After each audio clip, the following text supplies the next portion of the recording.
Okay, ni torkin ki yoda game ta biya ke sanjira mubarak tu nagane. Gafaddu mubarak sirra jira. Kakata da ni kakata. Lakin mubarak tu nagane. Ani obode se dewa na mene. Engada birri kuma dibba tokko shantamishan nagane. Rasini se bira jira. Nagane na itu akam nagane ifa godik. Gane namni tokko maqara bitin kakachu jechu mal jechuudha. Wallahi jechu mal jechuudha. Wallahi jechuun soba ak nama muslima tokkotti guyyaa sadi soomsisa sobaan wallahi jechuun jechaadha. Argiteetta engada mana kiyyatti dubbannee gaafa biyya deemtu singal chaanaa jedhee amma osaa bilbilee. Ati maallaqa mubaarak biraa qabdaa mee fanuu godhime. Kuma 155 qaba rasiinni isa bira jira. Eishi maaliif itti gadite mubaarakitti? Mubaarak obboleessi jedhee gaafa rakkatutti hin kenne. Liqiidha. Ji'a tokko ji'a jaafan liqee seeni. لا حول ولا قوة إلا بالله إنا لله Rasiita isin baasuu danda'a. Naganee jechaadha. Namni musliimaa namni wallahi jedhaa nama ganu namni salaataa nama ganu haqqii namaati guyyaa tokkollee jechaadha guyyaa lamallee ani miidiyaa irratti maallaqan hojjedhu hin beektu hundi keessanuu miidiyaa irratti maallaqan hojjedhu hunda kiyyaan jiraadha biyya namaa keessa gargaarsa takka Oromoo gaafadhee hin beeku akka nama tokkootti rakkatee fi miidiyaa irra taa'ee na gargaara gaafa jedhu ookee obboleessa kiyya na bira maallaqni ammanaa jira ji'a kana akkatti na deebiftee dheen itti kenne deengadee dhufee torban tokko keessatti siin galcha jedhe deengadee na dhukkubaa jira mana yaalaan ture rafeellee mana yaalaa viidiyoo itti ergeen footoo itti ergeen jira mubaarak na dhukkubnaa mana yaalaan jira maallaqa rakkacheen jira biyya keessan jira na ergee dheetan akkaawuntii sitti ergeen jira jechaadha kun asuma asirratti wallaahi jedha ni kakata laakiin wanti godhu hin jiru kun asuma asirra jiru jechaadha. Hundi keessan humna dhibeeku. Obboleessa koo tokkummaan gidduu keenya galuun illee barbaadu. Eenyuun galuu danda'a? Narraa qabda. Abbaa Galataati iyyuu.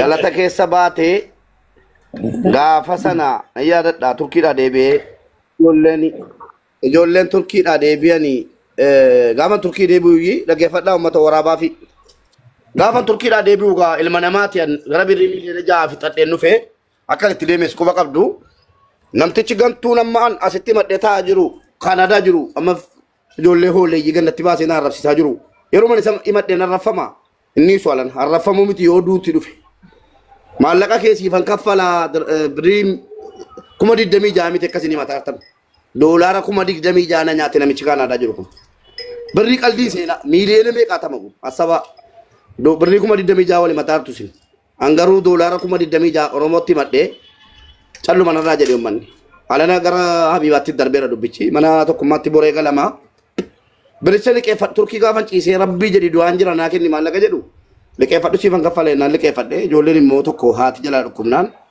fara jirraa fuudheen kafalee ela dhuftee gastii irratti ani gaa naman biloo kun nama maallaqa irraa qabu ol galtee muu rabbii jedhi haadha koo dhukkubaa maal wayyennaan yaa ummata rabbii jedha warra jaallattan mucaa kanaa naa kennaa haadha dhukkubaa jennaan faraji galataan ol galee jechuutu hin kadhatin ol galeenaa kennee keeyyee amma farajiituma maallaqichi kafalame iyyuu wanti ko dhugaa jirtu dubban dabbo farajiituma maallaqni kafalame suusiina tuttuquu qaba faraji amma farajo yoon biritti kafale ofirraa waan ittiin na tuttuqxu dhabdee rakkattuudha amma rakkoo koo tokko jedhu qabda amnaa kennite rabbi sitta horu jee kana keessa sii kennan jedhe jee amma keessa jirru keessa har'a guyyaan digdamii meeqa gaafa saddeet gaafati hadhanaa kenni jettu obboleessa koo beellamni keenya ji'a ja'a jiini ja'a ammoo ji'a kana amma soddomaatti na eeggadhu siin jedhee namoo siin hin jenne ishiinaan jetteetta moo hin jenne maal rakkoo qabadee guyyaa saddeetii jettee duutaa miiminatti hin jenne mube hin jenne torban kana keessatti sin galcheette dhiisi yehee amma taalaan minaam nagarinka araadummaa waa kana dhiisi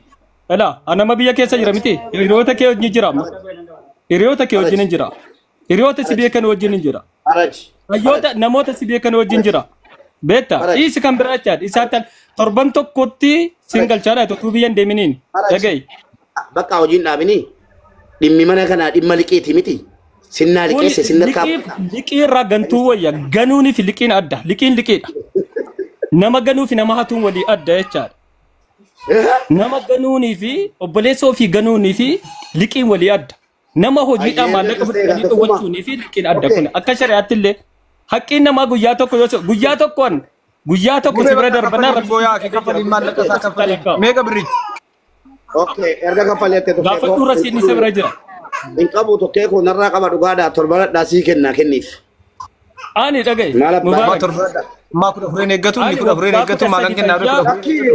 bakka farajoo jinnaa beeraan. Waggaa kudha sadii ana ajandaa keessa irra jiru. As naqadii achi keessa hin jiru. Hojii kiyya ni. Waa biraan asee buriyan bigura maka nama doolaara kuma bidda bija hatamee kana amma keeti kana dubban dobboleesso. Buriyan baka nama kana hundaa softaa bo. Torbana Turkiyaa softee tamma nama. gaafa soddoma galchi bakka soddoma ittan miti. Gaafa tokko gaafa lammaa midhaan galchi bakka walumaa galatti. Ishi tokko yoo kana ta'e ishi yoo immoo amma jedhe galchiifati. Narraa galchi qabriitti galanaan fidda. Wallaahi qabriitti galanaan fidda. Amma dhaggeeffadhaa akkana goone. Gaafa tokko yoo kaan lamaa siif galchu faraji guyyuma kunnan tokko booda siif galchu tole. Yoo namichi naa kennes yoo kennes rakkoo qabu. Guyyaa kudha lama guyyaa kudha lama. Osoo ta'uu tokkummaa dhagaye. Kana hudduu bakka. Sagalee si qabeen ture. Kana mana mana kenneeru bakka siifa kennu ka maal goone. Mubaarak ni kakata. Fudhachuu miti kanatti barbaadu. Inket Mubaarak ni kakata. Nan kenna siin jedhee guyyaa kudhan booda nutti deebii hayyee. Guyyaa kudhan. Gaafa tokko yoo kaan lamaa siifa kennu akkasuma bakka.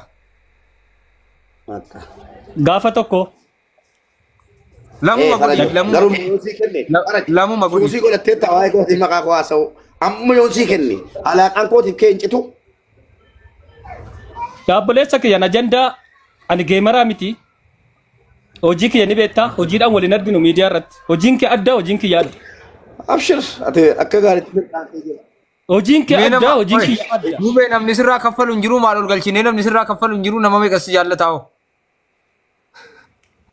Laa wallaahi tokkee koo namni narraa kafalu dhabame miti warabbal kaaba amman nama sadii irraa kafalaa fi bilaasha liqiidhaan sun ta'in hin barbaadu miskiinonni koo nama gargaaraa oolu maatii gargaaru maa tokkumma gaafa sana iyyuu mallaan jedhame taa ummanni sheekolii ol galanii mubaarak liqeeffatinii si gargaarsifne naananii noon jedheen wallaahi billaahi ummanni waa meeqa gargaaree waa meeqa dhiisan jedheen ani tuqootiiti ummatumti birrii tokko baasee nan gargaaru maaliif beektaa ummanni kun waan inni keessa jiru kunoo gargaarsa tokkummaa ummata as taa'ee kuma sadii keessaa kumni lama isa nyaatame rabbii jedhiti isa maallaqa kuma dhibba lama nyaatame akkamittan naa kafalaa jedhabbo namichoo faraj ajandaan kootiif kee gaafa soddomaa cita inshaallah shi nagaatti.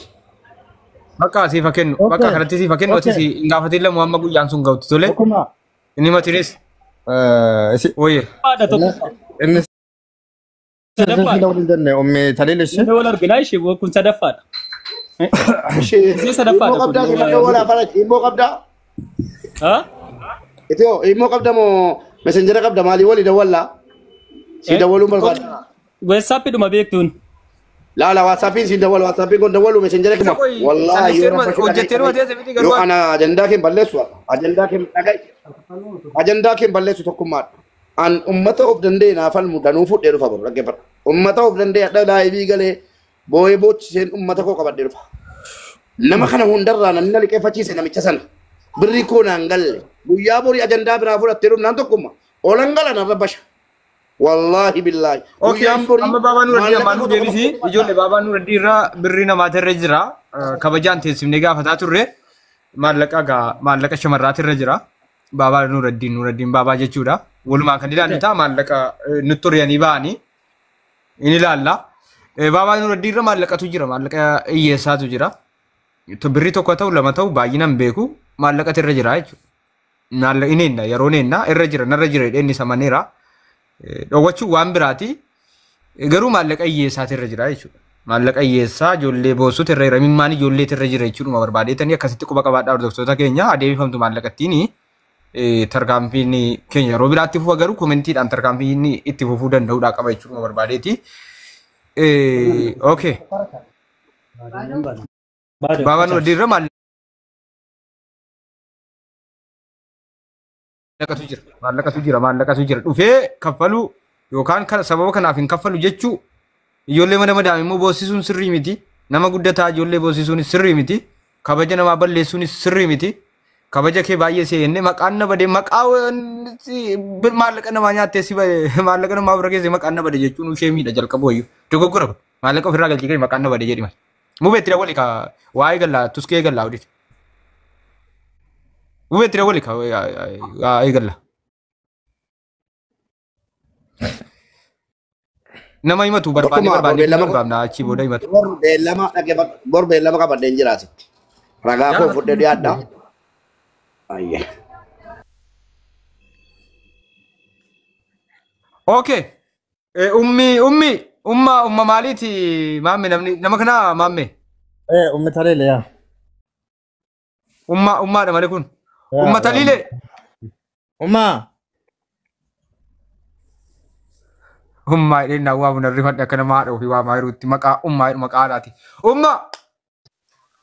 Assalamu alaikum. Waalaikum assalam warahmatullahi wabarakatuh. Simmoo eenyutu si galaafate miskiina tiyya. Akka fayyaadha. Nagaadha wallaahi. Yusuf jedhama. Eeshi. Nama Saudi Riyaad jiraatudha. Eeshi. Inna haawalaan seel kanaan jedhee birrii 10,450 fudhatee harki firateen booda harraborutu jedhu biyyaansa ji'a 5 moo ji'a 6 guutuuf adeemaara. Harrammoo irratti Oktoobar. Riyaala 10,450. Awwaalaadhaa sirkaa fuudhee innaan illaahi wa innaan ilaahi. Eeshi.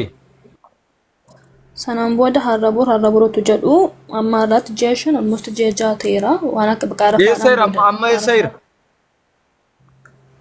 Itoophiyaatti galiiraan an jedhe laa argi 14dhaan dura garuu immoo soobadha malee hin galle.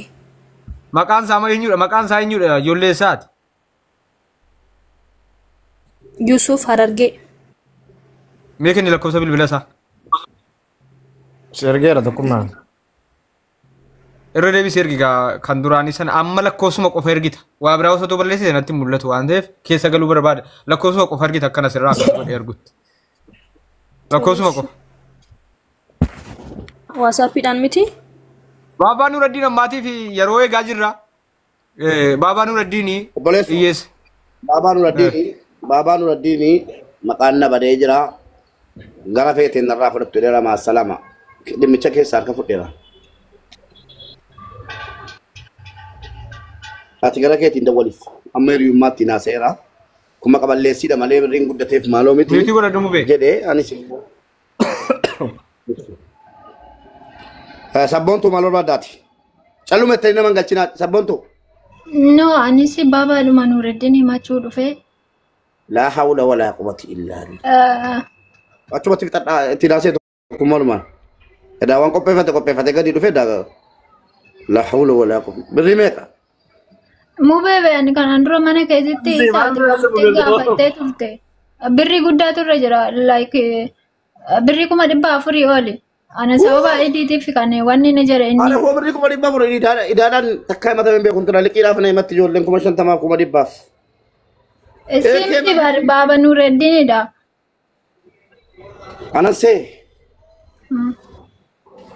Ummata ani yaa jira. Ati raayisii fuudhaan an jettee waadaan agaltee turte kanaan dura ani ragaa hundumaa ishooti iskiriinii godhee kan taphisee jira. Asii mubarak. Ifa manaa godhe raasii fuudha jechuu kootiif.